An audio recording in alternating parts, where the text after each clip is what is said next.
So the reason I really wanted to do this was just to kind of put myself out there as a resource. With everything going on in the industry right now, I think we can hopefully use as many resources as we have. Um, and so just to give a sort of a background on myself, because I don't think I've had the pleasure of meeting Obi or you, J.R. Harris. My name is J.R. Mckee. I'm a music executive. I've been in the industry for about 15 years. I started when I was 19 years old. Um, I've been running my own production and management company since then, since I started it. We sold a great amount of records, a little over 10 million. Just past year, I recently started as the head of digital sales and revenue for Alamo Records. I've been there, like I said, almost a year. Basically, I just interface with the DSPs, digital service providers. That's your Apples, your Spotify, YouTube, Titles, Pandora, and Amazon are the key six that I talk to on almost a day-to-day basis, making sure that all of our artists just have the best representation, meaning they're on the banners on the front of Apple or they're in a playlist in Apple. And that job has been going really, really well. We've seen Alamo grow about 400 times. About 400% in sales since I've begun. So it's been going really well. Um, and right now we're in a pandemic where the industry is actually down. For hip hop, it's down about 20%. R&B is a little more fortunate; it's only down about 5%. And really the cause of that is just activity. Music is a activity based thing. You listen to it when you're exercising, when you're driving in the car, on your way to work, just the many of various things that you're doing, you're going to be listening to music. And since people just aren't doing those anymore, you lose that time that they'll be streaming you. And so the thing that we have seen actually surge during this time is YouTube. YouTube has just like anything else, Netflix, they're going to sit there and they're going to watch it.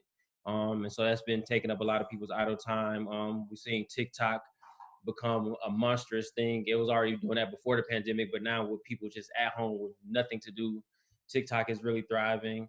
And we've seen organized Instagram lives do well. It's like our TV now. People are super tuned into these Instagram lives. Last night, over 500,000 tuned in to Teddy Riley and who was he battling? Babyface. That was amazing. I don't know if y'all got to see that.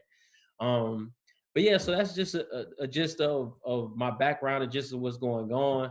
And I really did this because I wanted to hear from other people and what they're experiencing, what they're going through, and just answer any questions that anyone might have. I apologize that I didn't give Tish a chance to introduce herself.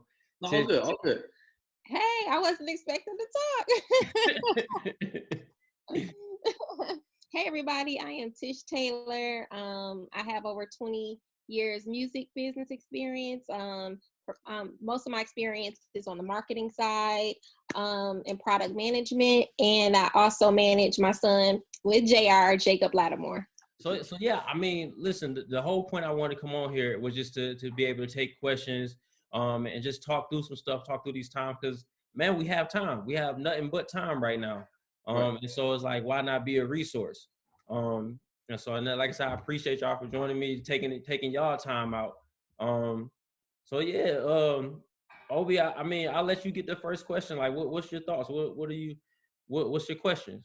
Cool. Yeah. So I think one for me, and you touched on it just a little bit, but I see myself like not being able to secure those like banner placements and things of those sorts for artists when I'm releasing music. So I think that would be just like one of my questions, like what's the best process? What are some of the requirements, or what are some of the things that that these distribution services, or not distribution services, but that some of these DSPs are looking for? Okay, well, I mean, my first thought would be, who are you distributing through? Because that'll help determine. Are you distributing through just a such like a tune core, or are you doing with like a label services like a Stream Cut Empire situation? So I've actually worked with a lot. So I've streamed, or not streamed, but I've distributed through AWOL, Empire, also through TuneCore. Though I would say those are like the main three that I've been working with. Okay. Listen, when it comes to, I'll just do both. Then, when it comes to like a TuneCore, the best thing you could possibly do is go through the pitch tool on Spotify. So I don't know if you have your Spotify for artists for your artists, Right. but you just want to get it. You just want to get in the system at least 10 days before it releases. So if it's going to release on the 11th, you want it in the system by the first. And going through like a TuneCore, that takes maybe 3 days. So that means you got to count out 13 days versus 10 days. So you ingest it in the TuneCore those 3 days, and then another 10 days before it releases. So it's really that. And then once you get it in there and you get it pitch to, you want to pitch it. So the way Spotify works is they have their main editorial staff, which is for I'm assuming we're all talking about rap and hip hop. I mean, Right. hip hop and R&B, which is might not be more than about 5 people, but then they have a much larger staff of about 30 that curates all these little playlists. Like Spotify probably has 200 playlists, at least. And so they have these other staffers that work from home, which now everybody works from home. But before this happened, they work from home, and so they go through that pitch tool, and that's how they hear the music. And if they like the music, then they'll put it in their playlist, and they can do it right there from that pitch tool. Speaking on like the back end of Spotify, so like the person that's working, they can take it right from that pitch tool and add it into their list to go into their playlist when it releases. So that's Spotify. You just want to get it in there on time. If you're dealing with a distribution company like an Empire, then that it's the same process, except for now you have someone to lean on. Now you can Right. talk to the editor. I mean, the people who do sales, like what I do sales at Alamo, the people who do sales at Streamcut, or people who do sales at Empire. You need to know who these people are if you want to go through them. You know what I mean? Because Empire is taking 20%, Streamcut's taking whatever percent. They're taking that percent because they're supposed to be providing a service. So you want to lean on them to provide that service. So hey, this record is coming out. Don't give them any excuses. You always want to give them that proper lead time. This record is coming out. Can you please make sure it's pitched properly? They'll handle your pitch tool. YouTube has a pitch tool that normal people don't have access to, but Empire and those distribution companies and of course majors have access to it. So you just want to make sure, hey man, make sure my stuff is in the YouTube pitch tool. So it's just you have to lean on those people to do their job, more or less. And Apple, that's a little difficult because now you're just talking about those same amount of editorial staff that you actually have to have a relationship with if you're going through like a TuneCore or something like that. Because TuneCore is likely not going to pitch it unless because they are doing label services now, unless they have upgraded you to label services. You understand what I'm saying? But if you're just ingesting your stuff through TuneCore without that, then the only way to get on those Apple playlists is having some sort of relationship with them and letting them know, hey, this is coming out, or you get large enough and showing them your numbers, like, hey, I know you haven't heard of me, but look at these numbers. So your best shot is Spotify because it doesn't take any relationships. All it takes is you getting it in that pitch tool on time. And I know for facts, not only do all of the small editorial staff, the staffers that work from home, but the large editorial staff is in there as well. About 2 weeks ago, Carl Cherry actually hit me about something that was in the pitch too that I didn't pitch to him because it wasn't a large artist on Alamo, it was a baby artist. And so normally I pitch to Carl once a week. And he was like, hey man, who is this? You didn't send me this guy to me. And I told him, I was like, man, you hitting me about it just made him a priority. He wasn't a priority before. And I asked him, I said, hey, how did you find him? And he was like, he was in the pitch tool. And I told Carl, this is my friend, I'm like, yo, I didn't think y'all listened to that stuff. And he was like, no, absolutely, we go through the pitch tool. So it is important. So the largest to the smallest playlist people do go through that pitch tool and do listen to those records. So yeah, so that's gonna be your best bet when it comes to those playlist situations. Okay. Thank you. No doubt, no doubt. Okay. I don't know, JR, did you have any questions, or you or your I guy? d- no, I did. I know Deatrice and I, we deal in two different in our wheelhouses, but I have Uh-huh. a question for you, Tish. So, you've been dealing in the landscape with Jacob, with corporate partnerships and really, creating a strong brand with him. Well, it's taken a long time. In this climate right now, are companies being more conservative? Are they being more aggressive with their partnerships? specifically speaking for our acting client. So we want to make sure that we're leveraging opportunities for him, make sure that he's as visible and that he's getting as much exposure as possible with the right brands. What is your opinion on the landscape? Well, since we are not like in the process, we're in the process of launching, about to release a project, but I do think that there are some brands who are taking advantage of celebrity. I think it's just more so just being aggressive with the pitch to see what they're willing to do, or if it's any monetary opportunities there. But from what I see, there are brands still looking to work with celebrities. For example, like Trevor, he partnered with Planet Fitness, and he's like hosting a workout with Planet Fitness, I believe, sometime this week. So there is opportunity there. I think it's more so, I'm not sure how he's getting opportunities, probably through a publicist, I'm assuming. But yeah, I do think it's, still some opportunity out there. I don't think every brand has held back. I think I think every brand is trying to figure out how, if it's not about a sale, it's really about a lead. You know what I mean? So how do we keep our brand in front of people to generate leads? And then when the market opens back up, then we convert them to buyers, and so I think it's just yeah. I think what you should do now is figure out who your clients best fit with, and then pitch from there. Just pitch from there.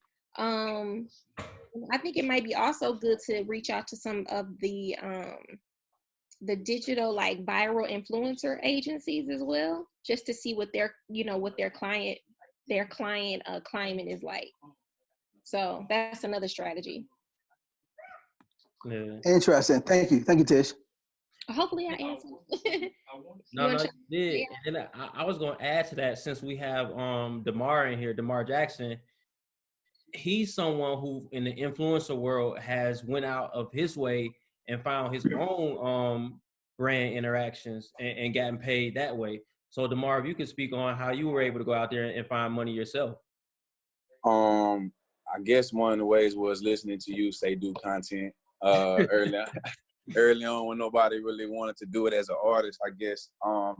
But one thing that's interesting to me is just actually being strategic with a piece of content, watching it go viral, putting your song in the piece of content, and then watch that translate to streams, because you go to YouTube and you see the comments saying Facebook brought me here, Shade Room brought me here, your video on Instagram brought me here. So that translates to money. So that's really just, again, trial and error. And Mel always says it's a forgiving world, so I just try certain content. If it doesn't do well, I take it down.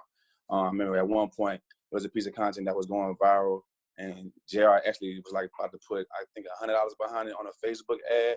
And when it got to $2 million, it only took $30 of it. He was like, it doesn't make sense anymore. And then now it's at 14 million views. You know what I'm saying? Yeah. And again, I was speaking on brands though. How did you end up connecting with different brands? And they were okay, my bad, excuse me. So pretty much after I got that leverage, I'll be honest with you, after I got that leverage, I take the analytics from that, I screenshot those videos, those numbers, and I pitch these brands. I peel like maybe 10 brands, and I'll be like, hey, listen, me and my girlfriend are doing content. They usually goes viral. If what our rates are, we charge $2K for a video, and they'll say, hey, okay, cool, we're seeing the product for free. I'll make the post, and I'll tell them we have a schedule, just so regardless, even if I have 2 posts, it don't matter. I'm gonna act like I'm in demand, I'm busy. You understand what I'm saying? And they're gonna send over the PayPal, and then that's how I make extra money, like just doing, like I said, ads with brands. I just have creative content. Yeah. And I really wanted him to speak on that, because a lot of times you can go after the money. You don't have to sit back and wait. And he's someone who I saw go after the money just through DMs, I'm assuming, right? Yeah, through DMs. I copy and paste the same message. I just go through. After I just click shop, and I just go, what brands got something going on. I DM the same message to all of them. They all respond. You got a blue check, pretty much. They're going to respond anyways. And then you work out, you negotiate. Yeah, for sure. That's good. Thank you. And then I see Jack Doe in here. Um, Jack, you want to speak real quick? Introduce yourself. You on mute, bro. You on mute. Okay, how you doing, everybody? Can everybody hear me? You on mute too. You hear me? Yeah, we can hear you. Oh, okay, yeah. Jack Doe. I'm based out in New York. I do consulting, media personality. Also do consulting. I work with hip hop artist SNS, and currently right now I'm working with Olivia on Love and Hip Hop. That's She what's got up, some new bro. music coming out. Yeah. And so you missed the introduction, but more or less, I was just saying, I want to just be able to be a resource in these times. And so I really Right. came on here to just hear from people and just answer any questions or open any discussions that they might want to open. And so if it was anything on your mind, definitely now's the time, shoot, and let's see if we can get into it. I'd say one thing that's been on my mind. Just get on playlists. I know Mm-hmm. you just said something previously about Spotify having about 200 different playlists, but like how do the biggest thing I see there's a lot of politics regarding the playlist. So I'm trying to figure out what's the best approach to Okay. getting an artist on playlist. You said a new artist, right? Both new and current. Okay, I did new, and I'll give you a little tidbit, but I mean, the easiest way for the new artist is just be on time with your music. You got to be in that pitch tool about 10 days ahead. And so just want to make sure your music is in there on time. A lot of artists, they hate that. They like, oh, I want to drop tomorrow. Oh, it's ready. It got to come out today. You know what I mean? So you just got to be able to keep the artist, kind of aware of what this will do for us. Because not only, and this is the point I didn't make before, not only is it about getting the playlist, but it's also about getting in the algorithm and getting into your release radar. So let's say it's a small artist, man. They only got about 25,000 monthly listeners. But if you don't get in that pitch tool in time, those 25,000 that you already have won't know that the music is out. But if you get it in there in time, at least you may not be in a playlist, but those 25,000 people that haven't listened, they'll get a notification when they open their Spotify. Hey, so and so just put out new music, and you'll miss that by not being in there in that 10-day gap. I mean, before that 10-day gap. And so it's bigger than just a playlist. It's really about that release radar. But as far as current artists, if it's new music, is really about pitching them. And if you have the relationships, and sometimes it can start with just one relationship. You don't have to know everybody. Like sometimes it can just be one person that you know. I don't know if anybody here is familiar with like a Deontay at Apple, but Deontay is an artist rep. And so to break it down, there's artist reps and there's label reps that work at these companies. And so the artist rep is for somebody who isn't signed to a label. So if you got Jack, I don't know if you're a new artist you're speaking about is signed to anybody, but if he isn't signed, this would be the person that you oh dope. This would be the Oh man. person that this would be the person that you and that artist would be able to speak to and say, hey man, we got new music coming out. And this is the key thing about it. We can't do it now because there are no networking events except for things like this. Because now I know all of these people here. But the key is when you meet these people, this is their job. They're not going to shy away from you. Like their job is to know the artist. You know what I'm saying? So someone like Deontay is going to be like, hey, man, don't speak to me. If you introduce her, hey, I'm a manager, he's like, oh, perfect. Because that's his job to know the managers and the artists. You know what I'm saying? So if you do happen to be in a networking event, go up to these people and talk to them because this is literally their job. They're not going to shy away from you. They're going to be interested. And so that's the good news. But so your artists and your Western reps, sending them your music ahead of time. The same way you want to ingest it ahead of time. Saying, hey, this is what's coming out. If they take an interest or if they listen and they really like it, then they'll try to help you. You know what I mean? But a larger artist, the thing comes down to momentum, movement, stats. So let's say I'm talking about your current artist now. So let's say you already have put the record out and the record starts to grow. An example is being, hey man, the record is streaming 10,000 streams a day on Spotify. That's where it's been doing kind of continuously for the first couple months. But all of a sudden, the TikTok campaign comes along and takes it to 30,000 a day. It's really as simple as providing them with that information. And if they consider the information valuable and want to do something with that information, And so you can't force them to do anything. Like, you can have the greatest stats in the world, but it's still up to their discretion. But you just want to be able to provide them with that information and see where they take it from there. And as it continues to grow, you continue to provide them with information. But to give you an idea, you don't want to go to them unless something has grown at least 100%. So if it hasn't went from 10 to 20, if you see a spike, oh man, it went from 10 to 15, just wait to at least 100% growth when dealing with your current artists. So does that answer your question, or you want to get a little deeper? Is there anything else you think? Yeah, that's definitely. But I have, can I add on to that briefly? Yes, please. Okay, now this is really one because I have some relationships with some DSP services. But Mhm. one thing that I've definitely been dealing with is being able to find a liaison or contact some others. Let's say, for example, like a TikTok. Like I got a good relationship with Triller, but for some Yeah, reason I never been able to bump anybody from TikTok or Amazon Music. right. So it's like, and How do when I you try to find those new do my relationships? due diligence, see, try to do research online, possibly see if I could make a call to a certain department, artist relations department. There's no information that I see available online. Like Right. how do I go about that? I really the best way to get a connection is to hire somebody that already has those connections. But that's why I love distribution companies so much nowadays, because they all have label services. And so I don't know, Jack, I've met you at networking events, so I know you have a solid network. Oh yeah, Um, yeah, yeah. You get know what with it is?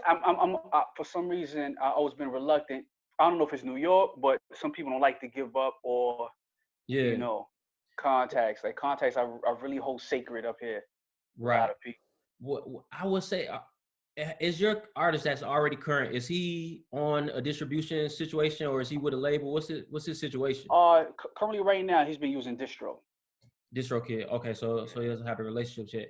I mean, honestly, I would really try to get him with a distribution company, because that'll close the gap to all of those relationships.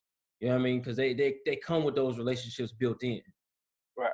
And so I would really try to do that if you can. If you can get connected with somebody at an Empire or somebody. I mean, there's so many of them now, but if you can get connected with any one of those places, I would try to do that, because that'll close that gap much faster than you, especially since everybody in the house right now, we can't really network like that.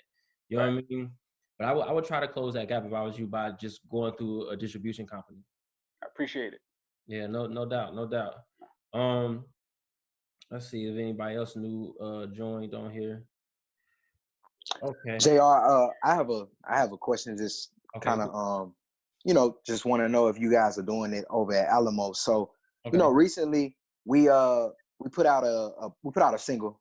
We put it out straight to DSPs, Apple, Spotify, Audio Mac, things of that nature. We really saw a spike in our Audio Mac numbers from the jump. And also, from talking to a few of our, friends and stuff that's working other, emerging and burgeoning artists. We're looking at Audio Mac as sort of like a seeding ground for DSPs. So, pretty much translating those numbers and growing that community over at Audio Mac to be able to pitch to some of the larger DSPs. Yeah. Kind of, using that data storytelling. Curious if Right. I understand. that's a strategy that you guys are implementing in Alamo, specifically. Like, I know you're breaking Trevor Daniel, and artists like that over there right now, who I guess for the better part of a year that's kind of been breaking through. Curious to see if you're kind of holding back certain records or releases for a week or two before releasing it to the major DSPs by using some of the seeding grounds like Audio Mac and SoundCloud. Right. The answer is a definite no, because Spotify takes a great offense to that. They hate it when something comes out on a platform before it goes to all platforms, because there used to be a large war between Apple and Spotify for exclusives. And Apple has kind of been much more lenient now, but Spotify is still, so much so that they have a list. It's like Santa Claus. They literally have a list of everybody who has done something, quote unquote, against Spotify. And what they'll do is they'll check that list when opportunities come up. And if you're on that list, you're less likely to get that opportunity. They're going to give it to somebody who's not on that list. So when you're dealing with a smaller artist, it doesn't matter because you're not on Spotify's radar. But once you're dealing with any artist of any significance, it doesn't have to be huge, just of significance, then you want to cut that out completely because they do check and they do pay attention and they will hold it against you. And they've been doing that for a while. Me and Tish ran into that problem with Connection One, Jacob Lattimore. They end up pulling his support because we did an Apple exclusive. So definitely you want to make sure you don't do that. And then when it comes to just I don't know if this was part of your question, but with Audio Mac, those numbers are great and those listeners are great, but it doesn't help in the story. Like unless, for instance, if I was going to Spotify, hey man, look at what this is doing on Audio Mac, that it wouldn't work. SoundCloud more likely, but not even SoundCloud to be honest. Like they don't care much about anything off platform besides maybe TikTok. Like they may listen to, oh, look at these TikTok numbers, but only if it's translating to Spotify. To streams. Yeah, Right. only if it's translating to streams. Because I mean, I've seen big TikTok records not mean anything to streams, and I've seen medium TikTok records mean the world to streams. So I mean, every record on TikTok isn't equal. Just because it's working on TikTok doesn't mean it's working in other places. But yeah, so Audio Mac, a suggestion I would have for you if you don't already know somebody at Audio Mac, DM them on Instagram because Audio Mac does have editorial support. And so we got our first editorial support through Caven at Genius. Okay. And you know, so we went up on the Fresh Finds playlist. Okay. And you know, kind of been talking to Mark and those guys over that work out of the Stream Cut building as well, because we have distribution with our artists through Foundation with JJ and those guys. Great. Yeah. So that's that's been a great relationship.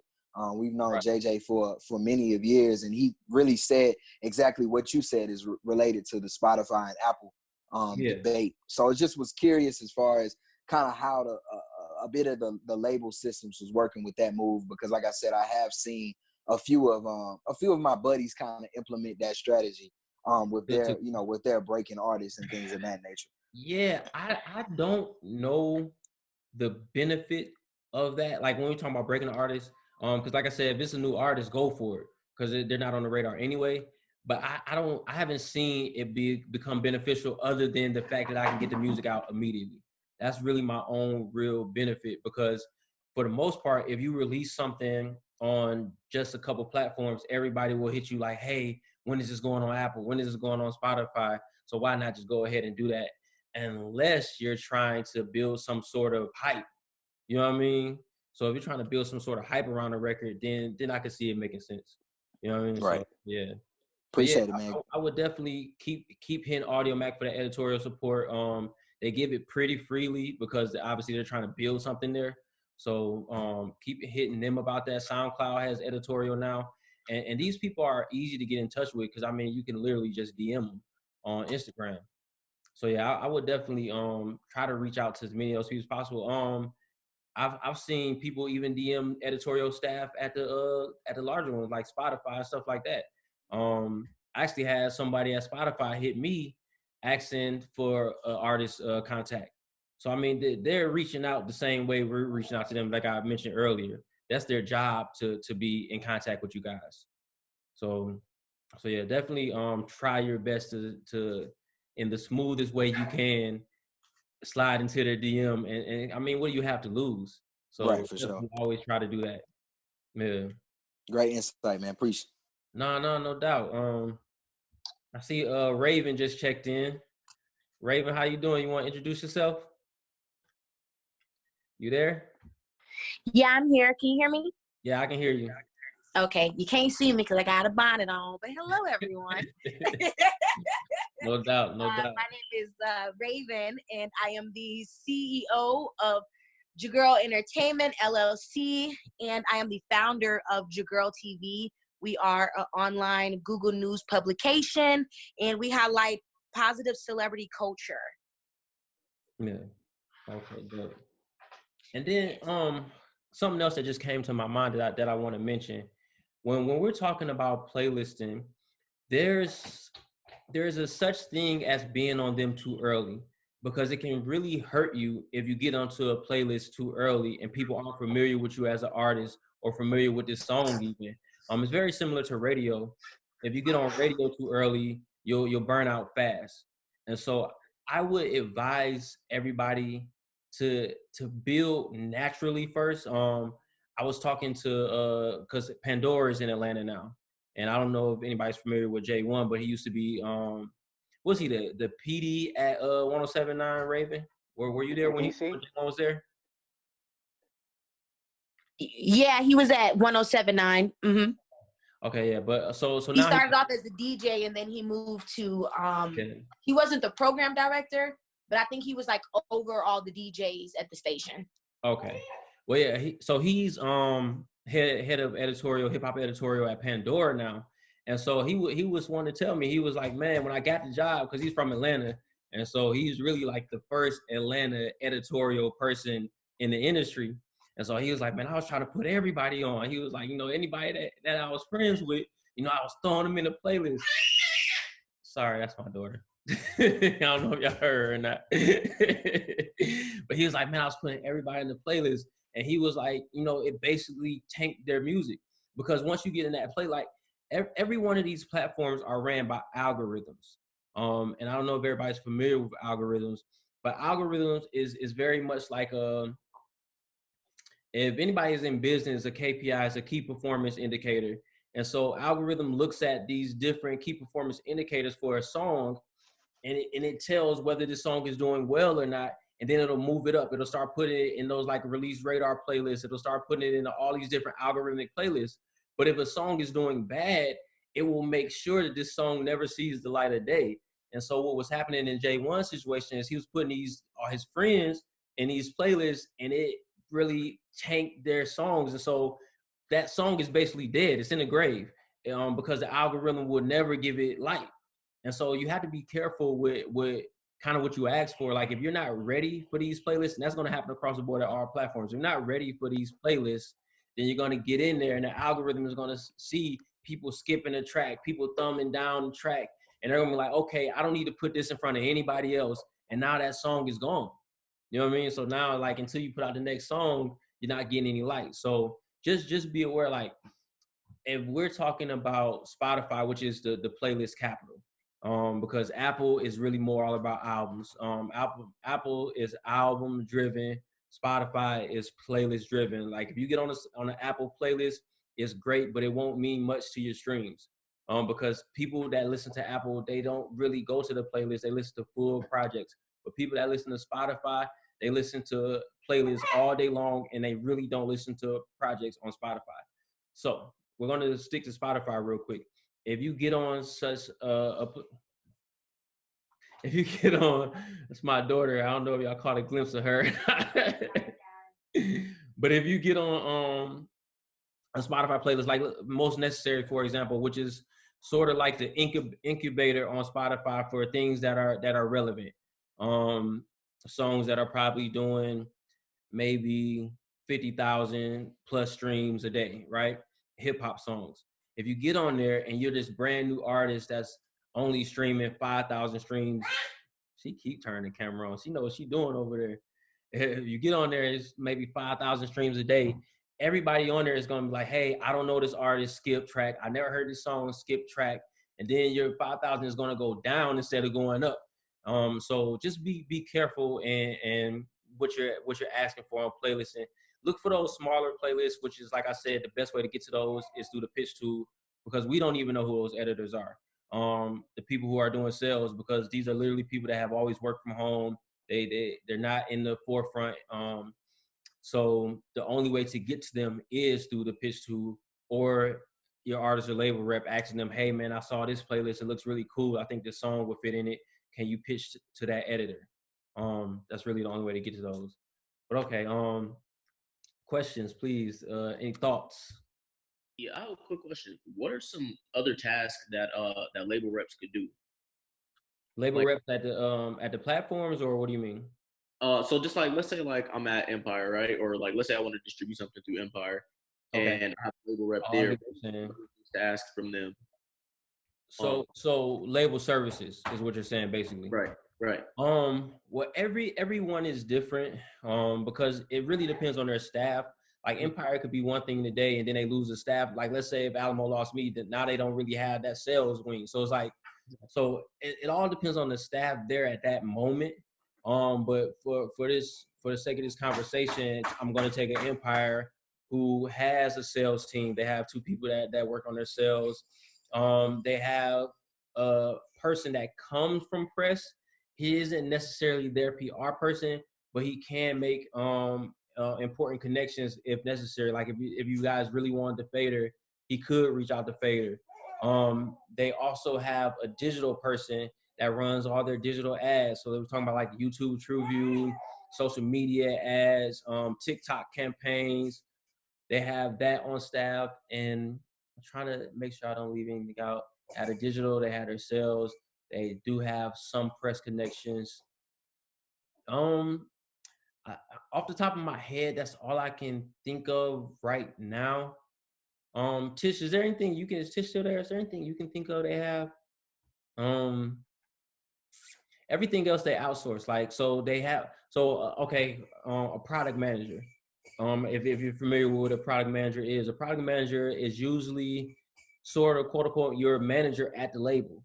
So it's like if you're the manager to this artist and you're handling their day-to-day everything, this is the person at the label that's responsible for their day-to-day stuff. So Empire does have product managers that they assign to their artists that are on their label services. And so let's say, for instance, any thought you may have, any idea you may have, I can't think of anything off the top of my head, but this is, you would take it to your product manager and say, hey, can you make this happen? Do you have connections to make this happen? So they have product manager services. Yeah. Oh, thank you. No doubt. Sorry, JR, I had to step away.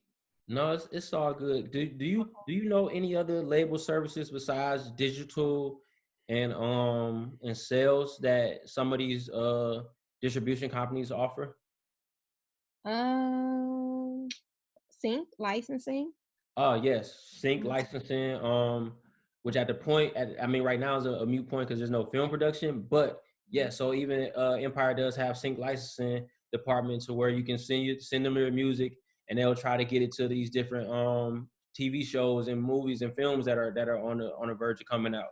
So yes, thanks to they have sync licensing, which is a very important form of revenue, and it can really break a song. It can take a song that's 3, 4, 5 years old and turn it into today's hit. You know what I mean? I don't know, like if we watch a show like Power, those records that play during while we're watching or at the end, those are considered syncs.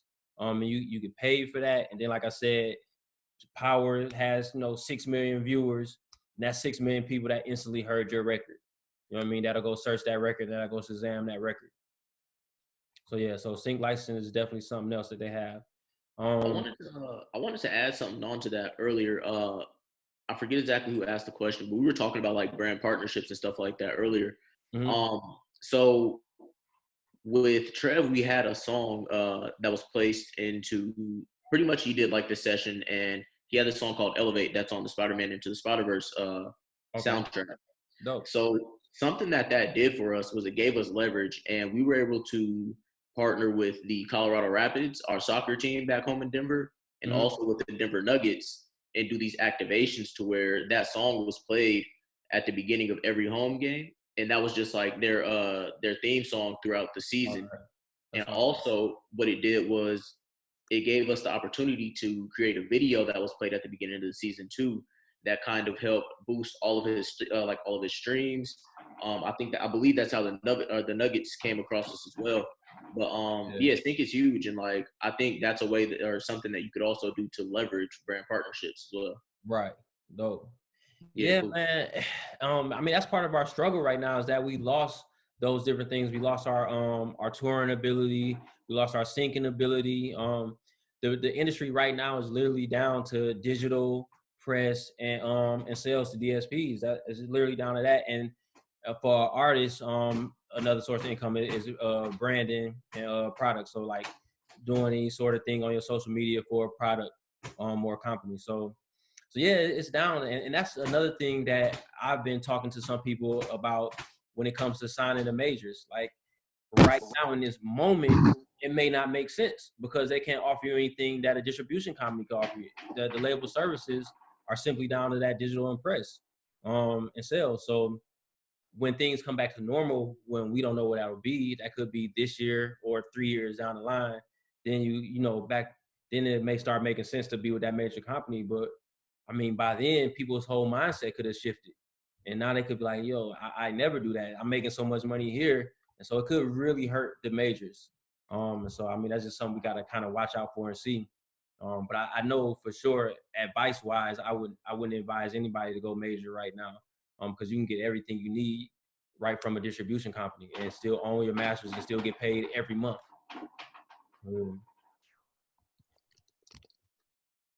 Jack, I'll shoot back to you. What you thinking? Any thoughts? You on, oh, okay, there you go. You on mute. You on mute, Jack. No, I'm just taking it all in. Actually, I was in the process of looking to sync licensing Yeah. because I have some relationships in the TV world. So Right. I was already started reaching out to Yeah, submit. no, definitely you should. So the way that works is they have music supervisors that work on different Yeah. platforms. So it might be a music supervisor at Showtime or a music supervisor at Stars, et cetera, et cetera. And you really just want to get them your music. There's also companies that I believe Obi said that he worked for a sync company before. That you can go to them and say, hey, I'm looking to get syncs, and can I start working with you? You know what I mean? So yeah, syncs is a great thing. I did an interview with my former partner TJ when we were managing K Camp, and he was telling me from the first 4 years that B.O.B. was signed to who was signed to Atlantic. He's like the first 4 years they weren't making any money off of music except for syncs. He was like syncs literally paid their bills for the first 4 years until he finally broke through with Adventures of Bobby Ray. So yeah, syncs can be a great, amazing outlet. So definitely do your research and get into that. Almost definitely. Yeah. So yeah, I mean, oh, go ahead, Demar. I thought Now you I had. have one of my guys over there at Yahoo Sports that he's like one of the first people I reached out to, and I Okay, spoke to the music director at ESPN. okay, no So doubt, no so doubt. now I'm just waiting to submit some stuff. Yeah. Well, listen, if there are more questions, let me know now. Cause I mean, we've been on here an hour, so I mean, I want to wrap it, but I'll stay on as long as there are questions. Yeah, man, I didn't have anything else now, but I'm sure something will come up. So man, I think we should do it again. Yeah, no, I'm gonna try to do it once a week. I'm gonna put out some content in between now and next week to just keep the platform growing. The whole point of it was just to be a resource during these times. And hopefully I can grow it into something. You know what I mean? So yeah, I'm gonna definitely try to do it weekly. I'm gonna follow everybody back that joined in. Um, and we'll get to it next week, probably same time. I appreciate y'all for taking out y'all time, everybody that's here. Man, any questions in the meantime, DMs are always open. Just hit me. I started a Slack group. Let me throw it in here real quick.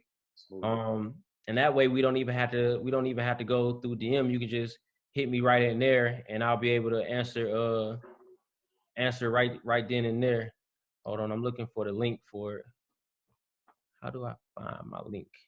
Okay, here we go.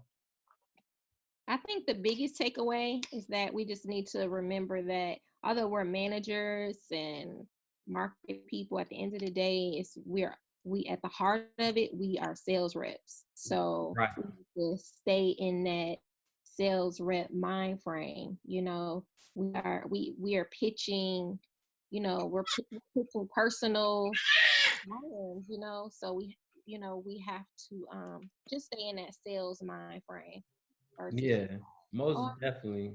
manager or I'm this A&R. It's like, yeah, we are those titles, but at the core, we are sales rep. Like we are knocking on people's doors. We are cold calling. That's what we're doing. We're trying to get people to buy into, to collaborate, so Yeah. I think that's the Most part. definitely, man. We gotta make some things shake. I wish everybody much success, man. The more successful people we know, the bigger our community will be, the better our whole family's lives will be. So I'm definitely hoping everybody here has success. My door is open. I'm gonna have this every week. Hopefully even past the time that we're off what are we on, quarantine? Yeah, off quarantine. You know what I mean? I put the Slack info in there if everybody could just join when they get a check, and if not, it's in the bio of the shared information. And let's keep building, man. Listen, this is the first one, so this is now officially family right here. You know what I mean? So yeah. So I mean, I appreciate y'all. I'm gonna close the meeting out, man. But thank you guys again. And let's keep it going. I'll see you guys next week. I appreciate meeting you guys. Appreciate the opportunity. All right, no doubt. Thank you for your time, man.